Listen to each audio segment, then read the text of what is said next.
Oke, assalamualaikum warahmatullahi wabarakatuh. Kami dari kelompok 7. Di sini kami akan mempresentasikan mengenai pembangunan simulasi dengan objek warung soto ayam. Next, Ul. Anggota dari kelompok 7 ada Amani Aulia Husna, ada Mikael Armia, dan ada saya Muhammad Sinatria Suryanegara. Next. Lalu untuk deskripsi masalah pada warung soto ayam, yaitu kami menganalisis warung soto ayam di kota Sidoarjo, Jawa Timur, bahwa memiliki banyak pelanggan karena memiliki rasa soto yang enak, sehingga menyebabkan antrian yang panjang dan membuat konsumen harus menunggu lama. Lalu terdapat 6 element of problem, yaitu yang pertama decision maker, yaitu pemilik warung soto ayam. Lalu untuk objektif, untuk mengurangi antrian konsumen. Lalu yang ketiga, decision kriteria, yaitu pelanggan yang terlayani dalam sehari dan membandingkan jumlah pelanggan yang terlayani di hari-hari selanjutnya. Untuk performance measure, yaitu bertambahnya pelanggan yang terlayani dan berkurangnya antrian. Lalu alternatif course, yaitu menambah orang yang membuat soto dan menambah jam kerja. Untuk konteks, pekerja dan pelanggan termasuk konteks karena dapat memberikan usulan, namun lokasi warung soto ayam, jumlah pekerja, dan permintaan pelanggan juga termasuk konteks. Lalu untuk influence diagram terdiri dari 4 elemen. Yang pertama yaitu control input dengan simbol persegi panjang, lalu uncontrol dengan simbol awan, lalu sistem variabel dengan simbol lingkaran, dan output dengan simbol oval. Dapat dilihat sebagai berikut. Lalu untuk struktural elemen terdapat entitas, yaitu pelanggan, lalu location, yaitu asal kedatangan pelanggan, antrian pelanggan, pemesanan soto ayam, pembuatan soto ayam. Lalu terdapat resource, yaitu asal kedatangan pelanggan, antrian pelanggan, pemesanan soto ayam, pembuatan soto ayam, finishing soto ayam. Lalu untuk parts, yaitu asal kedatangan pelanggan, menuju antrian pelanggan, lalu menuju pesanan soto ayam, dan menuju pembuatan soto ayam, lalu finishing soto ayam, dan terakhir tempat penyimpanan. Lalu terdapat operasional elemen. Yang pertama yaitu routing, terdiri dari entitas, location, operation, output, dan destination. Dapat dilihat sebagai berikut. Lalu kedua, terdapat operation, 3 arrival, dan 4 entity and resource movement, 5 text schedule rules, di mana text schedule rules dari pelanggan datang ke warung soto ayam, menuju pelanggan mengantri untuk memesan, lalu pelanggan memesan soto ayam yang mereka inginkan, lalu pelanggan membuat pesanan pelanggan, lalu pesanan disajikan kepada pelanggan. Lalu untuk resource scheduling, yaitu memiliki hari kerja setiap hari dengan waktu dari jam 6 sampai jam 12 siang. Dan terakhir downtime and repairs, yaitu waktu istirahat dari jam 12 sampai jam 5 pagi sebelum melakukan persiapan untuk membuat warung soto ayam dari jam 6 pagi. Next. Oke, selanjutnya untuk setelah kita membuat layout pembuatan soto ini dengan Flexim, di sini kita melakukan verifikasi untuk setiap mesinnya, dan ini merupakan hasil verifikasi dari setiap mesin yang ada. Next, Ul. Nah, selanjutnya kita menentukan waktu distribusinya.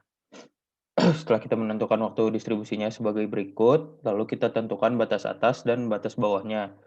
Nah, menentukan batas atas dan batas bawahnya ini tergantung dengan distribusi waktunya, apakah itu uniform atau normal. Dan setelah didapatkan batas atas bawahnya, lalu kita menghitung rata-rata dashboard-nya. Nah, rata-rata ininya itu didapatkan dari rata-rata WIP-nya.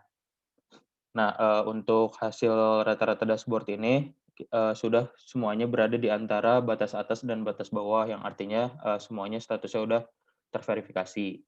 Next, Ul. Nah, lalu setelah melakukan verifikasi, kita juga melakukan validasi. Nah, ini merupakan hasil replikasi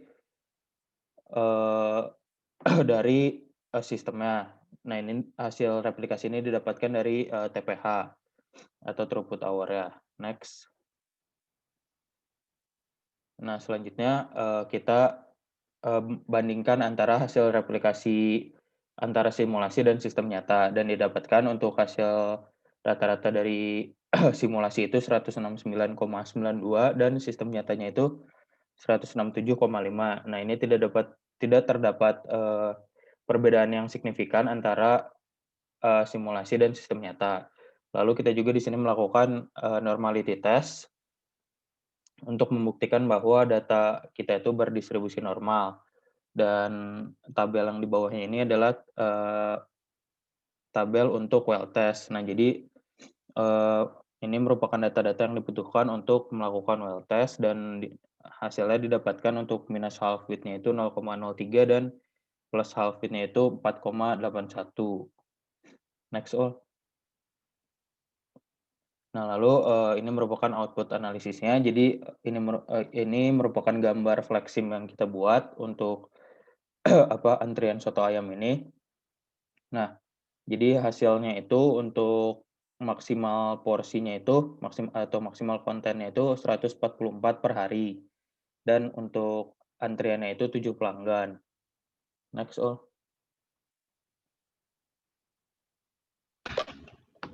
Oke, selanjutnya masuk ke comparing two system.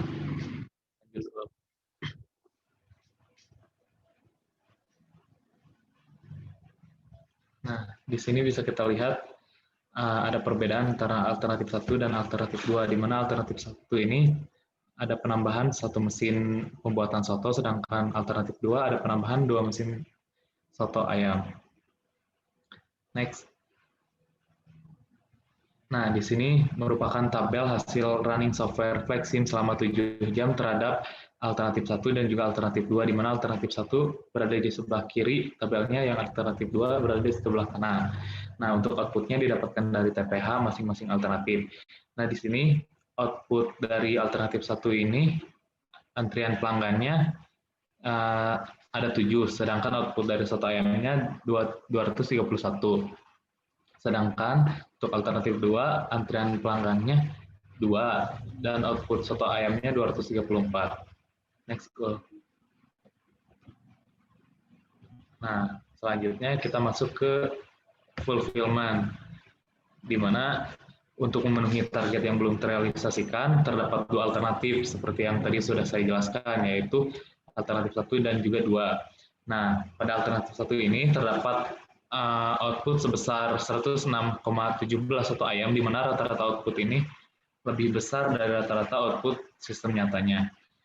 Yang alternatif 2, setelah dikurangi dengan sistem nyata, ternyata hasilnya itu yaitu rata-ratanya 109,67, di mana rata-rata output alternatif 2 ini lebih besar dari rata-rata output sistem nyata. Nah, bisa kita lihat berdasarkan data di tabel ini, dapat disimpulkan bahwa masalah unfulfillment produksi soto ayam dengan rata-rata 109,67 ini dapat dipecahkan dengan cara menggunakan alternatif 2.